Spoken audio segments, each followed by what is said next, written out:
নমস্কার বন্ধুরা। তো এএনএম জিএনএম 2025-এ যে ডিসকাস করছিলাম, তো আগের ভিডিওগুলোতে অলরেডি ইংলিশ এবং লাইফ সায়েন্স, ফিজিক্যাল সায়েন্স যে পার্টটা সেগুলো কিন্তু ডিসকাস হয়ে গেছে। তো আজকে দেখো জিকে থেকে যে কোশ্চেনটা আসে সেখানের কয়েকটা কোশ্চেন আজকে ডিসকাস করব। দেখো প্রথম কোশ্চেনটা কি বলেছে। আচ্ছা, এখানে বলেছে 1 মার্ক করে নেবে, কোনো একটা অপশন কারেক্ট হবে, কিন্তু নেগেটিভ মার্ক আছে এখানে। বোঝা গেল? প্রথম কোশ্চেনটা দেখো কি বলেছে। নিম্নলিখিত কোন শহরগুলি দুটি মহাদেশে ব্যাপ্ত? ইস্তাম্বুল তুরস্ক, Belgrade Serbia, Antananarivo Madagascar, Bangkok Thailand. তাহলে দেখো এখানে দুটি মহাদেশের মধ্যে ব্যাপ্ত শহর হলো ইস্তানবুল যেটা সেটা হলো তুরস্কের কাছে। তাহলে ইস্তানবুল তুরস্কটা কি বিশ্বের অন্যতম বিখ্যাত, এটা কিন্তু আন্তর মহাদেশীয় শহর। কি বলি এটাকে? আন্তর মহাদেশীয় শহর। এটি বসফরাস প্রণালীর দুই পাড়ে অবস্থিত, যার এক ভাগে এদিকে ধরো ইউরোপের পার্ট আছে, আর একদিকে হলো এশিয়া। একদিকে ইউরোপ আর এদিকে এশিয়া। তাহলে এরকম দুটি মহাদেশের মধ্যে ব্যাপ্ত হলো শহর হলো ইস্তানবুল, যেটা তুর্কিতে। বোঝা গেল? কি বললাম, ধরো এরকম মাঝখানে একটা ইউরোপ এদিকে আর ওইদিকে হলো এশিয়া। জিকে কোশ্চেনগুলো কিন্তু একটু কারেন্ট অ্যাফেয়ার্সগুলি একটু চোখ রাখলে কিন্তু জিকের কোশ্চেনগুলো পারবে। তো এগুলো কিছুটা কারেন্ট অ্যাফেয়ার্স থেকে কোশ্চেন থাকে। আচ্ছা, নেক্সট দেখো কি বলেছে। কিছু কিছু ইজি কোশ্চেনও থাকে যেটা আমরা সবাই জানি। যেমন ধরো বিশ্বের সর্বোচ্চ পর্বত কোনটি? Everest, Fuji, কেটু, Kanchenjunga. এবার আমরা জানি বিশ্বের সর্বোচ্চ সেটা কি? মাউন্ট এভারেস্ট, কারণ আমরা ছোটবেলা থেকে পড়েছি মাউন্ট এভারেস্ট। কেটু তো আমাদের শুধু ভারতবর্ষের, তাই না? কাঞ্চনজঙ্ঘাও তাই, কিন্তু সর্বোচ্চ বিশ্বের হলো সেটা হলো মাউন্ট এভারেস্ট। মাউন্ট এভারেস্টের উচ্চতা কত? 8,848 মিটার। বোঝা গেল? তাহলে 8,848 মিটার মাউন্ট এভারেস্টের উচ্চতা। এই কিছু কিছু বেসিক কোশ্চেনগুলো আমরা জানি। এই যেমন ধরো আমাদের জেলা থেকে কোশ্চেন দেয়, যেমন হাউ মেনি ডিস্ট্রিক্ট, মানে পশ্চিমবঙ্গের মোট কয়টি জেলা? তাহলে পশ্চিমবঙ্গের মোট কয়টি জেলা? 21, 23, 22, 24। দেখো এখন বর্তমানে কিন্তু 23টি জেলা হয়েছে। বর্তমানে কটা? 23টি জেলা। তাহলে এই বেসিক কনসেপ্টগুলো যদি জানি যে অফিসিয়ালি ভাবে বর্তমানে 23টি জেলা, তো সেই পার্টগুলো কিন্তু আমরা ইজিলি করতে পারবো। তারপর দেখো কি বলেছে। ভারতের জাতীয় পতাকার গেরুয়া রং কি নির্দেশ করে? আমরা জানি এই যে গেরুয়া রং, যেটা তিনটে রং থাকে, একটা গেরুয়া, একটা সাদা আর একটা সবুজ। তাহলে সাদা কিন্তু শান্তির প্রতীক, তাই না? সেটা সবাই জানে। তাহলে শান্তি তো নিশ্চয়ই হবে না, তাই না? তারপরে ধরো সবুজ, সবুজ মানে কি? সবুজটা সমৃদ্ধি বোঝাচ্ছে, কারণ কতটা মানে সবুজ বলতে ফসলের বিষয়টা বোঝাচ্ছে, সমৃদ্ধি। এবার সত্য আর ত্যাগের মধ্যে কিন্তু যেটা ত্যাগ, সেটা কিন্তু গেরুয়া নির্দেশ করে। কি নির্দেশ করে? ত্যাগটা, বা সাহস বা ত্যাগ। আর সত্য আর শান্তি দুটো কিন্তু সাদা। সত্য আর শান্তি কি? সাদা। তাহলে এবার ধরো গেরুয়া এসেছে, এবার সাদাটাও জেনে নাও যে সত্য এবং শান্তি হলো নির্দেশ করে হলো সাদা রং, আর সমৃদ্ধি কিন্তু সবুজ। তাহলে ত্যাগ যেটা, সেটা হলো গেরুয়া। ত্যাগ আরেকটা কি? ত্যাগের সাথে সাহস, যেটা সাহস, সেটাও কিন্তু গেরুয়া নির্দেশ করে। তাহলে এই বেসিক জিনিসগুলো কিন্তু আমরা এমনিই জানি, তো এগুলো কিন্তু কোশ্চেন ছাড়া যাবে না। তারপরে দেখো কি বলেছে। সম্মিলিত জাতিপুঞ্জের নিরাপত্তা পরিষদের স্থায়ী সদস্যের সংখ্যা কত? এখানে স্থায়ী সদস্যের সংখ্যা হলো মোট 5টি। কটি? 5টি। এই জন্য এটাকে P5 বলে। কি বলে? P5। P5 নাম হলো এই 5টি, এর জন্যই কিন্তু নাম হয়েছে। বোঝা গেল?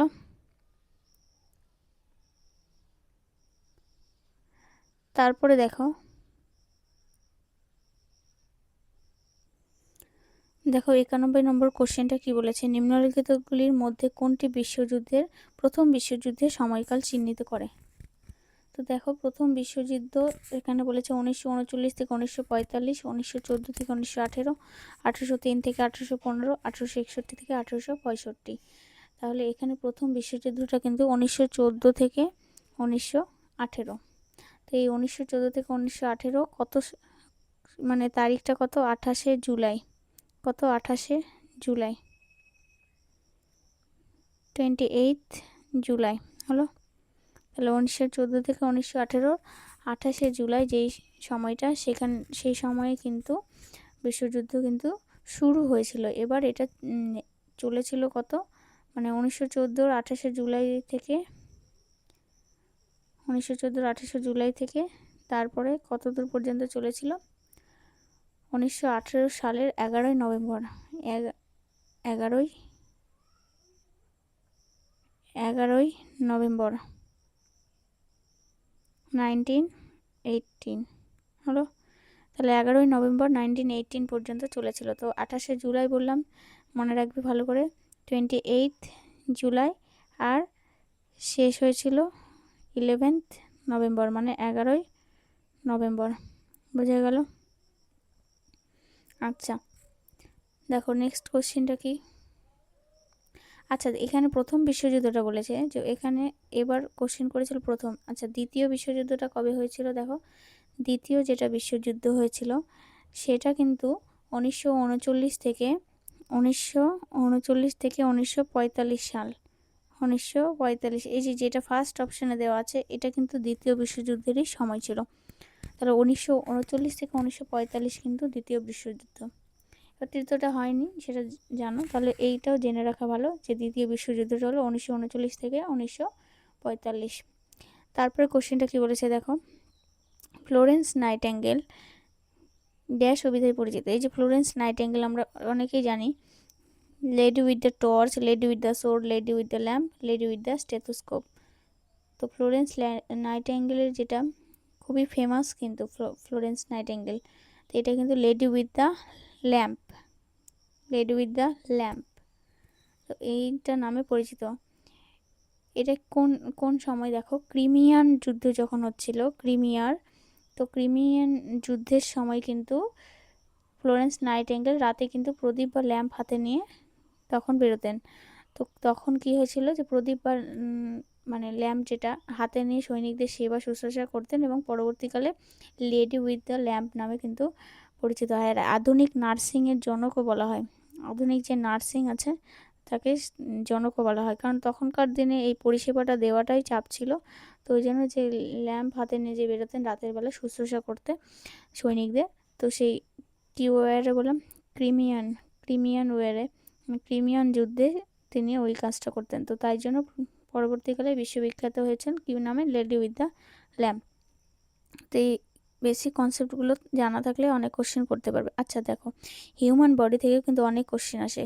মানব দেহের সবচেয়ে বড় অঙ্গ কোনটি, পাকস্থলী, অন্ত্র, ফুসফুস, ত্বক। আচ্ছা সব থেকে বড় আমরা দেখি, দেখো গোটা বডিতে ছড়িয়ে আছে কি, পাকস্থলী কতটুকু পার্ট, এরকম পাকস্থলী পার্টটা অল্প, ফুসফুসও তো তাই, ফুসফুস এরকম এইটুকু পার্ট। এবার অন্ত্রটাও তো সেরকম নয়, কিন্তু সব থেকে বড় আমরা বলি স্কিন বা ত্বক, তাই না? সব থেকে গোটা বডিতে ছড়িয়ে আছে, তাহলে মানবদেহের সবচেয়ে বড় অঙ্গ কোনটা, ত্বক বা স্কিন। এটা হলো শরীরের সবচেয়ে ভারী এবং বড় অঙ্গ। এবার যদি বলতো যে ভেতরের সবচেয়ে বড় গ্রন্থি, মানবদেহের ভেতরে যেটা সবচেয়ে বড় সেটা কিন্তু যকৃৎ বা লিভার। ভেতরের সবচেয়ে বড় গ্রন্থি হলো যকৃৎ, বা এটাকে লিভার বলি, তাই না? যকৃৎ বা লিভার, এই কোশ্চেনটাও কিন্তু অনেক সময় আসে। তারপর বলেছে দেখো প্রথম এশীয় হিসেবে নোবেল পুরস্কার কে অর্জন করেছিল। আমরা জানি নোবেল পুরস্কার মানেই রবীন্দ্রনাথ ঠাকুর। আবার কিসের জন্য সেটা, গীতাঞ্জলির জন্য। কিসের জন্য, গীতাঞ্জলি। এই যে কিছুদিন আগে গেল 25শে বৈশাখ, তো সেই রবীন্দ্রনাথ ঠাকুরের জন্মজয়ন্তী পালন করা হয়েছিল। তো রবীন্দ্রনাথ ঠাকুরের এই গীতাঞ্জলির জন্য 1913 সালে, কত সালে, 1913 সালে গীতাঞ্জলির জন্য কিন্তু সাহিত্যে তিনি নোবেল পুরস্কার পেয়েছিলেন, এবং ভারতে প্রথম এশীয় তো ছিলই, আবার ভারতীয়ও ছিল, প্রথম ভারতীয় হিসাবেও কিন্তু তিনি নোবেল পুরস্কার পেয়েছিলেন। হলো। আচ্ছা দেখো, তারপরে বলেছে ভারতীয় সংবিধান। দেখো সংবিধান থেকেও এই জিকে কোশ্চেনগুলো আসে।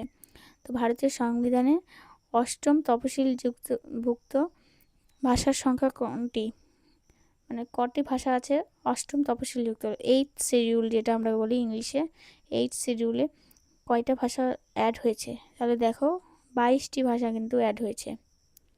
কি 22টি? 22টির মধ্যে কিন্তু অনেক ভাষা আছে, ওড়িয়া, তারপর তামিল, তেলেগু, মালায়ালাম, তারপরে বোডো, এরকম ডোগরি, এইসব কন্নড়, তারপরে আমাদের কিন্তু বাংলা ভাষাও আছে। তো টোটালি এরকম করে কতগুলো ভাষা অ্যাড হয়েছে? 22টি ভাষা। হলো। শুরুর দিকে এটা 14টা ছিল, 14 থেকে এখন ডবল হয়ে 22টি হয়েছে। তো আজকে এই পর্যন্তই আলোচনা থাকলো। নেক্সট ভিডিওতে ম্যাথ এবং রিজনিংয়ের যে পার্টটা সেইটা আলোচনা করব।